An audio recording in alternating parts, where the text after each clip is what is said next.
నమస్తే, welcome to BRK news. నేను మిరిషి. ఇక ఈరోజు మనతో పాటు ఉన్న గెస్ట్ ఎవరు అని అంటే, మొన్న చూసుకున్నట్టయితే అద్దంకి దయాకర్ గారిని, అలాగే నిన్న ఎమ్మెల్సీ మల్లన్న గారిని కూడా ఒక ఊపిన మనిషి ఉస్మానియా యూనివర్సిటీ విద్యార్థి. అసలు ఎందుకు ఈ నిరసనలు తెలియజేస్తున్నారు, అసలు ఉద్యోగాల భర్తీ ఏమైంది అని చెప్పేసి ఎప్పటికప్పుడు గవర్నమెంట్ని అలాగే ఎమ్మెల్సీలను కూడా ప్రశ్నిస్తున్నారు విద్యార్థులు. అసలు నిజంగానే విద్యార్థులకు ఉద్యోగాలు వస్తాయా రావా అనే ఆందోళనలో వాళ్ళు ఈ నిరసనలు తెలియజేస్తున్నారు. మరి వీటి గురించి మనకు క్షుణ్ణంగా వివరించడానికి రామావత్ ఇంద్రప్రసాద్ గారు ఉన్నారు, ఉస్మానియా యూనివర్సిటీ స్టూడెంట్. వారిని అడిగి మిగతా విషయాలు తెలుసుకుందాం. హాయ్. నమస్తే అన్న. ఇంద్రానాయక్, ఎలా ఉన్నావు? ఏదో నిరుద్యోగుల పరిస్థితి ఎట్లా ఉంటాయన్న, బాధలు నిస్పృహ అలసట, అడిగి అలసిపోయాను. ఎవరిని అడగాలి, ఏం చెప్పాలో అర్థం కావట్లేదు. ఇక నిరుద్యోగుల పరిస్థితులు చాలా ఘోరంగా ఉన్నాయన్న.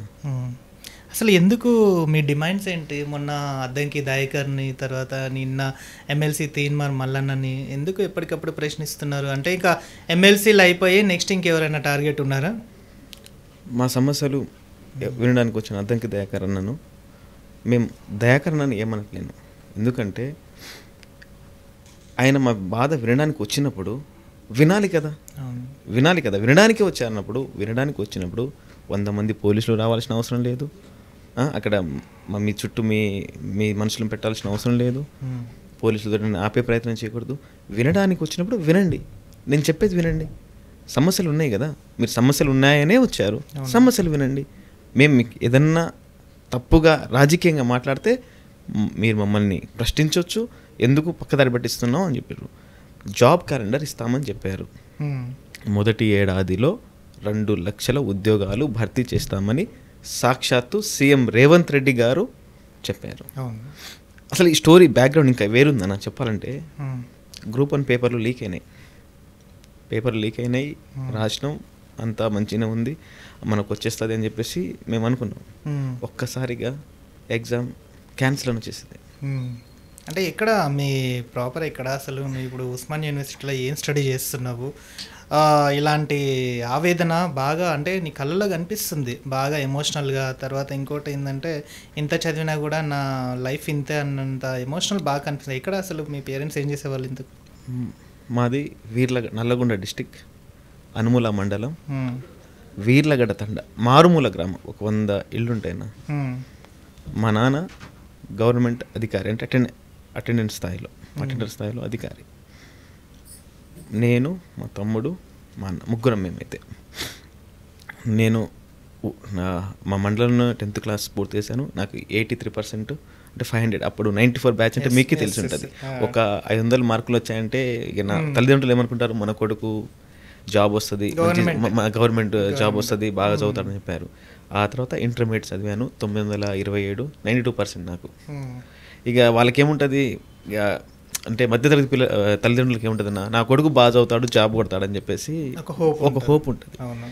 ఇక నేను కూడా ఇక అటు వెళ్ళకుండా, అంటే బీటెక్లకి వెళ్ళకుండా డిగ్రీ చేసుకుని మంచి గవర్నమెంట్ జాబ్ కొట్టుకొని మా తల్లిదండ్రులు ఎవరైతే ఉన్నారో వాళ్ళని హ్యాపీగా చూసుకోవాలి. వాళ్ళు మా కోసం చాలా కష్టపడ్డారు, మా అమ్మ నాన్నలు చాలా కష్టపడ్డారని చెప్పేసి మేము డిగ్రీలు చేసి, పీజీలు హెచ్సీలో చేసి ఇక కాంపిటేటివ్ ఫీల్డ్కి వచ్చానన్న. కాంపిటేటివ్ ఫీల్డ్లో నేను 2018 కాడ నుంచి ఉన్నాను. 2018 కాడ నుంచి 18 కాడ నుంచి ఉన్నాను. కోచింగ్ తీసుకున్నాను. ఒకసారి పంచాయతీ కార్యదర్శి కూడా రాశాను, కూడా వచ్చే అవకాశాలు ఉన్నా కూడా మేము పోలేదు. ఎందుకంటే చిన్న ఉద్యోగం, కాంట్రాక్ట్ ఉద్యోగాలు అంటున్నారు, దీనివల్ల మనకు అంటే తర్వాత గ్రోత్ ఉండదేమో అని చెప్పేసి మేము అనుకుంటామంటే, ఇక గ్రూప్ 1, గ్రూప్ 2 పెద్ద ఉద్యోగాలు కదా, ఇవి కొట్టుకుంటే మాలాంటి లంబాడా పిల్లలకు మంచి అవకాశం. అంటే ఒక గ్రూప్ 1 జాబ్ వచ్చిందంటే అసలు మా ఊర్లో అదొక పండగ. అసలు ఎంత పెద్ద పండగ అంటే, నా కొడుకు రాజ్యాన్ని గెలిచి వచ్చాడన్న ఫీలింగ్ తల్లిదండ్రులకు ఉంటుంది. మేము 2016లో పెట్టిన గ్రూప్ 1లో అప్పుడు రాసాము. పేపర్లు లీక్ అయినాయి 18లో. అప్పుడు లీక్ అయినప్పుడు కేసీఆర్ గవర్నమెంట్ పేపర్ లీక్ అయినప్పుడు మేము బయటకు వచ్చాము. ఆ పేపర్ లీక్ అయినప్పుడు మా బాధ మీరు చూడాల్సిందన్న. కళ్ళలో నీళ్ళు ఆగట్లేదు. ఎందుకంటే ఎంత కష్టపడినాం, రాత్రి పగలు కష్టపడుతున్నాం, చదువుతున్నాం. పేపర్ క్యాన్సిల్ అని తెలుసు. తల్లిదండ్రులకి ఏం తెలియదు, వీళ్ళకు జాబ్ ఎందుకు రావట్లేదని అడుగుతారు. ఇప్పుడు జాబ్ పేపర్ లీక్ అయింది, అందరు బయటకు వచ్చాం, మేము కూడా బయటకు వచ్చాం. ఒక 2-3 డేస్ ఇంకా బయట కూడా తిరగలేదు. ఎందుకంటే ఎందుకు జరుగుతుంది ఇట్లా పేపర్ లీకులు? ఇది ఎందుకు జరుగుతుందని చెప్పేసి మేము ఒక 10-15 మంది ఫ్రెండ్స్ కూర్చొని అసలు ఏమైందని చెప్పేసి మాట్లాడుకుంటే ఇట్లా అమ్ముకున్నారు, ఇట్లా జరిగింది, సో అండ్ సో జరిగిందని చెప్పేసి బాధ అనిపించి ఇక మా బాధను ఎవ్వరు తీర్చలేరన్న ఈ రాష్ట్రంలో ఎవ్వరు. ఎందుకంటే క్లియర్ గా ఎందుకు అంత ఫైట్ చేసి మన అద్దంకి దయాకర్ గారితో అంత ఫైట్ చేసి ఇప్పుడు ఏడవాల్సిన అవసరం అదే అన్న, అదే చెప్తున్నాం. ఎందుకంటే ఆ తర్వాత మేము ఒక 15 మంది 20 మంది కలిసి ఈ గవర్నమెంట్ ఏదైతే బీఆర్ఎస్ గవర్నమెంట్ ఉందో దీన్ని దింపాలి నిర్ణయించుకున్నాం. గట్టిగా అన్న సంకల్పం ఎంత గట్టిగా అయితే మనం ఎంత గట్టిగా ఉంటామో ఎట్లయినా సరే ఈ గవర్నమెంట్ దింపాలని చెప్పేసి మా మిత్రులు మేము కలిసి ఒక 30-40 మంది కలిసి బస్ యాత్ర స్టార్ట్ చేసినాం. బస్ యాత్రలో మీ పాత్ర ఉందా? కన్వీనర్గా నేను కన్వీనర్గా. కాంగ్రెస్ పార్టీ గాంధీ భవన్ మెట్లకు రోజు ఒక 20 రోజులు రోజు పొద్దున లేసి మాకు బస్సు ఇవ్వండి, పర్మిషన్ ఇప్పించండి, మేము గెలిపిస్తాం మీ కాంగ్రెస్ పార్టీని, ప్లీజ్ దండం పెడతామంటే ఎవరు పట్టించుకోలేము అని ఎవరు పట్టించుకోలేదు. తర్వాత రియాజ్ గారు, బల్మూరి వెంకట్ గారు నా ఆవేదన అర్థం చేసుకొని నన్ను తీసుకెళ్ళి, సార్ నాకు పర్మిషన్ ఇప్పించండి, ఎలక్షన్స్ కూడా మాకు పర్మిషన్ ఇవ్వరు కదన్న, వేరే వాళ్ళు చేస్తే ఎవరు ఇవ్వరు అంటే మనం చేస్తే ఇవ్వరు అన్న, ఒకటే అన్న పర్మిషన్ ఇప్పించండి, నేను గెలిపిస్తా కాంగ్రెస్ పార్టీని, నేను గెలిపిస్తున్నా మీద నమ్మకం. నేను ఒక 20-30 రోజుల నుంచి మీ గాంధీ భవన్ చుట్టూ తిరుగుతున్నా కదా, నాకు ఒక్కసారి ఛాన్స్ ఇవ్వండి అన్న అంటే బల్మూరి వెంకట్ గారు, రియాజ్ గారు ఒక 2 బస్సులు ఏర్పాటు చేశారు. తర్వాత డబ్బులు అయితే కావాలి కదా దానికి. మేము స్టూడెంట్స్ అయితే ఉన్నాం, ఒక 20,000 30,000 ఇవ్వండి, మనం గెలిచిన తర్వాత మనకు నోటిఫికేషన్ వస్తుంది, గవర్నమెంట్ గెలుస్తుంది, నేను చెప్తున్నాను గవర్నమెంట్ పక్కా గెలుస్తుంది, మనం గెలిపించుకుందాం అని చెప్పేసి బస్ యాత్ర స్టార్ట్ చేసినాం. మీరు వేసుకొని మేము డబ్బులు వేసుకొని అంటే అక్కడ అప్పుడు కాంగ్రెస్ పార్టీ కూడా ఎలాంటి ఆర్థిక సాయం కానీ ఏది కానీ ఇవ్వలేదు, అప్పుడు ఇవ్వలేదు. మేము ఇక డిసైడ్ అయినాం, అందరూ గన్ పార్క్ నుంచి బస్ యాత్ర స్టార్ట్ చేసినాం. అదే అద్దంకి దయాకర్ గారు అడిగారు కదా క్వశ్చన్, అద్దంకి దయాకర్ గారు, హరగోపాల్ సార్ గారు, రియాజ్ సార్ గారు, బల్మూరి వెంకట్ గారు వీళ్ళందరూ వచ్చి జెండాలు ఊపి మీరు చేస్తున్న పోరాటం గొప్ప పోరాటం, ఈ చరిత్రలో నిలిచిపోతామని చెప్పారు. మాకు హ్యాపీ అనిపించింది. తిరిగే క్రమంలో ఉన్న రోడ్లే మట్టి అంటే ఏదైతే ఉందో సీఎం సాక్షాత్తు రేవంత్ రెడ్డి గారు ఊరికి వెళ్తే గవర్నమెంట్ స్కూల్లో నవంబర్ కాలం అంటే నవంబర్ మాసంలో బాగా చలి అన్న, గవర్నమెంట్ బొమ్మరావుపేటలో స్కూల్లో పడుకున్నాం చలిలో, దుప్పటి లేదు ఏం లేదు, దోమలు గరుస్తున్నాయి, ఎవరికి ఏం చెప్పాలో అర్థం కాక అసలు 40 మంది నన్ను నమ్మొచ్చిర్రు కదా, ఇక వాళ్ళకి ఏం తక్కువ చేయకూడదని ఏదైతే స్కూల్ ఉందో ఆ స్కూల్ గేట్ వాచ్మెన్ దగ్గరికి, అన్న దండం పెడతా ఒక 2 గంటలు పడుకుంటామే అని చెప్పేసి పడుకొని అక్కడ స్నానాలు చేసి ఎక్కడైతే కాంగ్రెస్ పార్టీ ఓడిపోతాను మాకు నమ్మకాలను అక్కడ పోయి ప్రచారం చేద్దాం, గెలిపిద్దాం ఈ పార్టీని గెలిపిద్దాం, ఎక్కడైతే ఓడిపోయే సిచ్యువేషన్ ఏడున్నాయో అన్ని చోట్ల వెళ్దామని చెప్పేసి సౌత్ బస్ యాత్ర నేను తీసుకున్నాను, నార్త్ బస్ యాత్ర మా మిత్రుడు ఇంకోటి తీసుకున్నారు. సౌత్లో మొత్తం నేను వెళ్ళిన ప్రదేశం అంటే ఇక్కడ మహబూబ్ నగర్ నుంచి ఖమ్మం వరకు ఒకనొక ప్లేస్లో అన్న మిర్యాలగూడలో భాస్కర్ రావు అనుచరులు మా మీద దాడి చేశారు.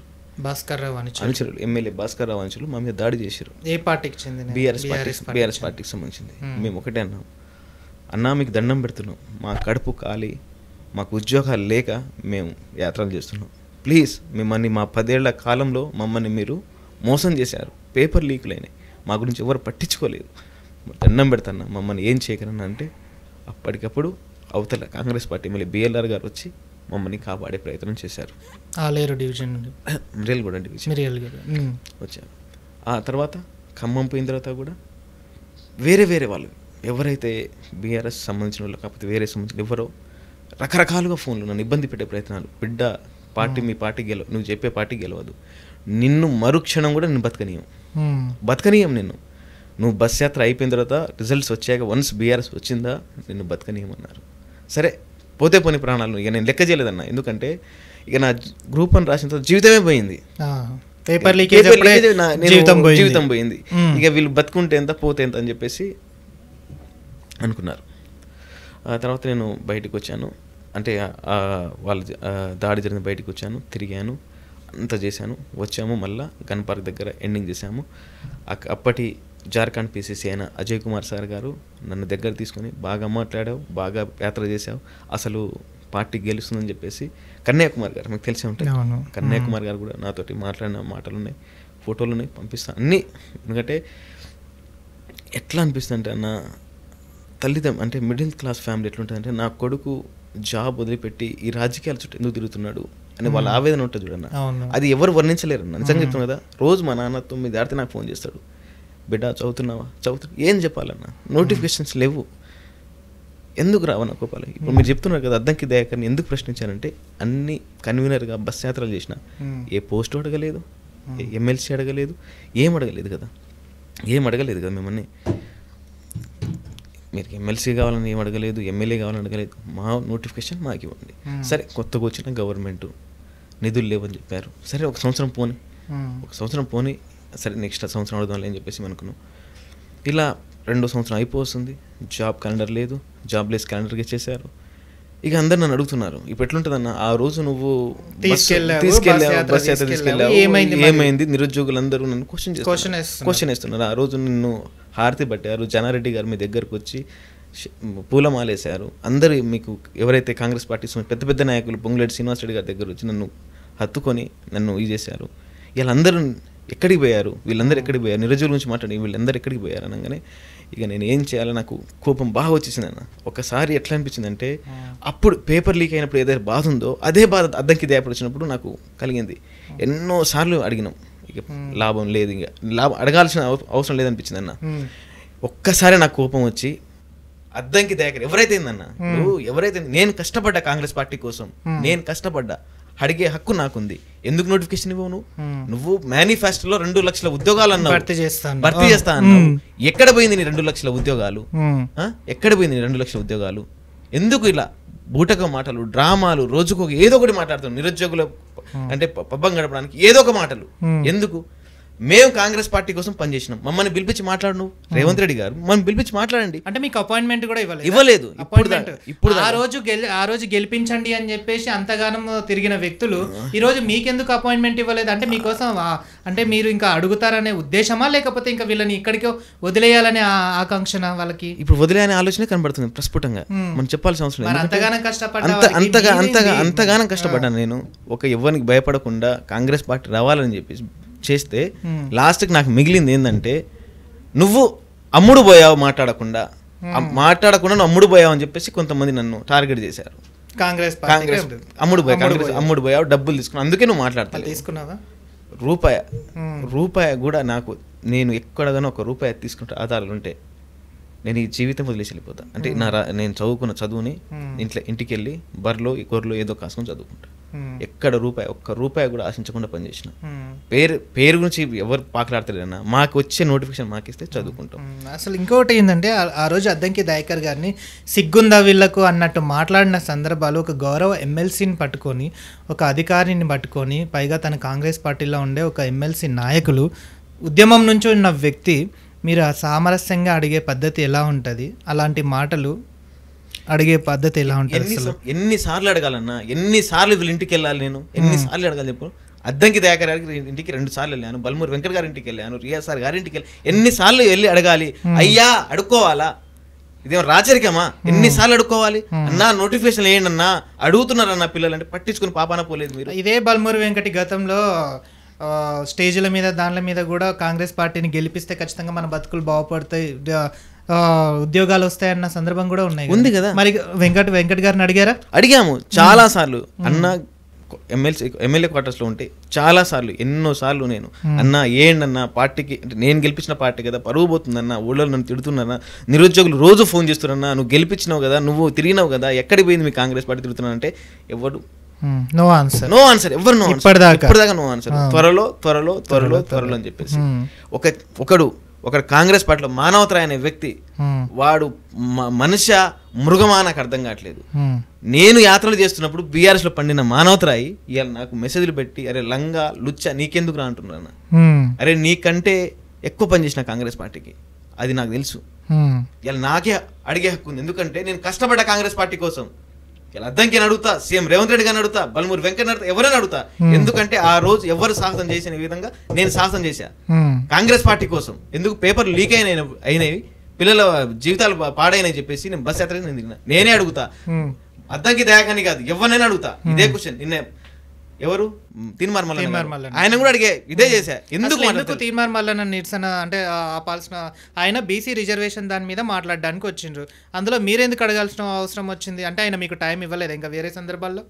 మేము వాస్తవంగా డిఎస్సి వాళ్ళకి అన్యాయం జరిగిందని చెప్పేసి మేము ఒక స్లాట్ బుక్ చేసుకున్నాం అన్న. 12 to 1 మాకు స్లాట్ ఉండేది. ఓకే, ఆ స్లాట్లో ఏం చేసిందంటే వీళ్ళు వాళ్ళ ప్రోగ్రామ్ వాళ్ళు కూడా ఒక ప్రోగ్రామ్ పెట్టుకున్నారు, గౌరవ ఎమ్మెల్సీ తీన్మార్ మల్లన్న గారు వాళ్ళు కూడా ప్రోగ్రామ్ పెట్టుకున్నారు. పెట్టుకున్న తర్వాత మా స్లాట్ కూడా వాళ్ళే యూజ్ చేసుకున్నారు. మా టైం ఏదైతే ఉందో మేము 1 hour నిరుద్యోగుల దగ్గర డబ్బులు లేకపోతే ఒక గంట పెట్టుకున్నాం అన్న. అక్కడో 100 అడిగి ఇక్కడో 100 అడిగి ఒక 50-20 అడిగి ఒక గంట మేము ప్రెస్ మీట్ పెట్టుకోవడానికి మేము స్లాట్ బుక్ చేసుకున్నాం. స్లాట్ బుక్ చేసుకుంటే మా టైంని కూడా ఆయన తీసుకుని ఏందన్నా మా స్లాట్ అన్న అని చెప్తే వాళ్ళ ప్రెస్ వాళ్ళు అధికారులను అడిగితే ఆయన అధికార పార్టీ ఆయన మాట్లాడుతుండగా మీకేం నొప్పి అవుతుందని చెప్పేసి మమ్మల్ని ఆ ప్రెస్ అధికారులు బెదిరించే ప్రయత్నాలు చేశారు. ఆ తర్వాత ఆయన ప్రెస్ మీట్ అయిపోయిన తర్వాత క్వశ్చన్ అవర్ నడుస్తుంది. ఇంకా ఏమైనా డౌట్స్ ఉన్నా ఇంకా ఏమైనా క్వశ్చన్లు ఉన్నాయని చెప్తే మీరు మా తరపున నిలబడ్డ ఎమ్మెల్సీ గ్రాడ్యుయేట్ ఎమ్మెల్సీ మీరు మేము గెలిపించాము. నీకు తెలుసా నీకు ఓట్లు వేయడానికి పోతే నాకు యాక్సిడెంట్ జరిగింది, కాళ్ళకి దెబ్బ తగిలిందన్న, 30,000 ఫోన్ పోయింది. కాంగ్రెస్ పార్టీని గెలిపేయాలి, మల్లన్ని గెలిపేయాలి, ప్రశ్నించే గొంతుకాయ అని చెప్పేసి మా తల్లిదండ్రులతో పోట్లాడి నేను వస్తున్నా అమ్మా యాక్సిడెంట్ అయినా పర్లేదని చెప్పేసి నేను వస్తున్నా ఓటేయడానికి వస్తున్నా అని చెప్పేసి ఓటేసి అలా మల్లని గెలిస్తే మీరు ఎవరి గురించి మాట్లాడుతారు? ఎవరి గురించి మాట్లాడుతుర్రు? మా గురించి బీసీ గురించి మాట్లాడుకున్నా. బీసీ బిల్లు ప్రతిపాదిస్తే అందరికీ మంచిదే. మీరు దాన్ని ఒక బీసీ అని కాకుండా కులతో అంటే ఏదంటే ఇక బీసీలో ఆయన ఒక్కడే చేస్తున్నట్టు, బీసీల గురించి ఆయనే మాట్లాడుతున్నట్టు మాట్లాడుతున్నారు. బీసీ బిడ్డలు గ్రూప్ 1 రాయలేదా? బీసీ బిడ్డలు గ్రూప్ 2 రాయలేదా? అడ్మినిస్ట్రేషన్లో వాళ్ళ అవసరం లేదా? రాజకీయాలనే కావాలా? అంటే నీ రాజకీయం కోసం, నీ రాజకీయ అవసరాల కోసం, నీ పబ్బం కోసం మమ్మల్ని వాడుకుంటున్నావా? అదే ఇలా అడ్మినిస్ట్రేషన్లో బీసీ బిడ్డలు తక్కువ అయ్యారు, మరి ఎందుకు ఆ బీసీ బిడ్డలు నువ్వు డబ్బులు ఇచ్చి చదివించచ్చు కదా? అవన్నీ లేదు. వీళ్ళకి కావాల్సిందే ఎంతసేపు రాజకీయాలు.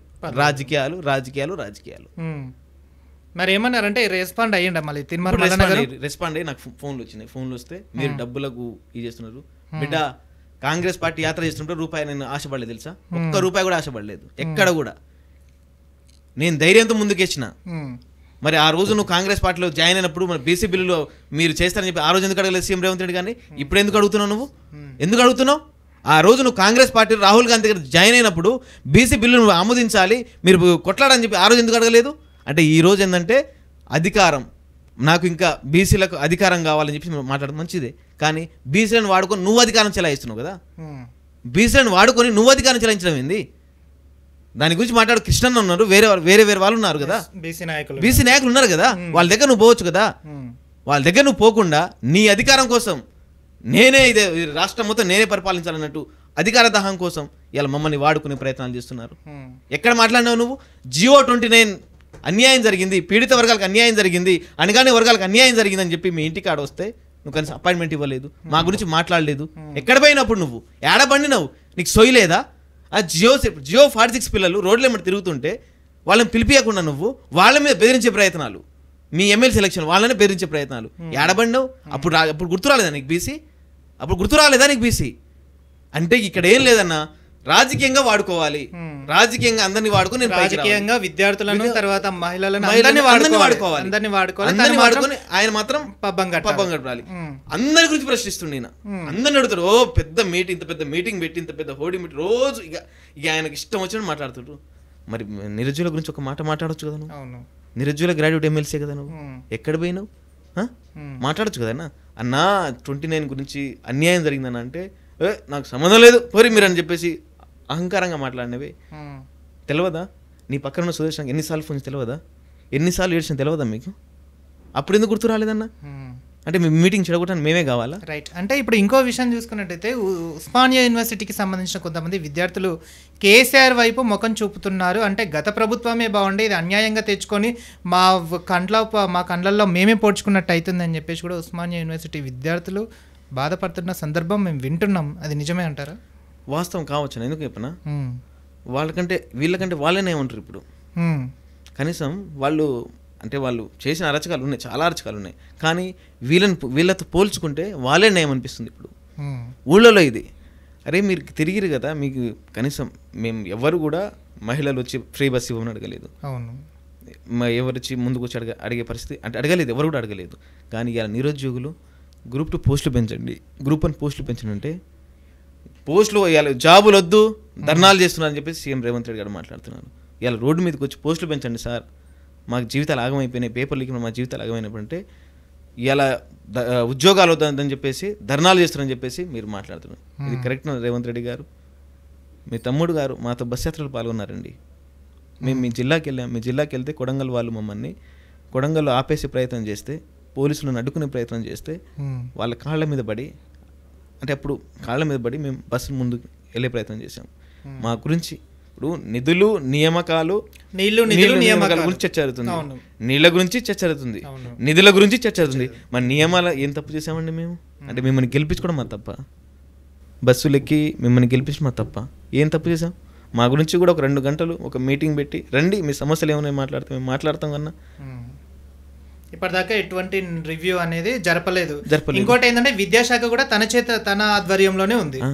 విద్యాశాఖ తన దగ్గర ఉంది కదా, ఎందుకు నీకు అంత బరువు ఉన్నప్పుడు వేరే వాళ్ళకి? మరి ఇంకొకటి ఏంటంటే కాంగ్రెస్ వచ్చిన 6 అంటే సంవత్సరంన్నర నెలల్లో నోటిఫికేషన్లు ఇచ్చినాము, 50,000 ఉద్యోగాలు ఇచ్చినాము అని చెప్పేసి 2 లక్షలకు గాను 50,000 ఉద్యోగాలు ఇచ్చామని చెప్పేసి ఒక స్టేడియంలో దాన్ని పత్రాలు ఇవ్వడం కూడా జరిగింది కదా. మరి దాన్ని ఎలా చూడొచ్చు? అదే అన్న, వీళ్ళు అధికారం వచ్చిన తర్వాత 11,000 పోస్టులు మాత్రమే భర్తీ చేశారు. డిఎస్సీలో 5,000, హెల్త్ డిపార్ట్మెంట్ లో 50,000 అంటున్నారు, 11,000 అంటారు.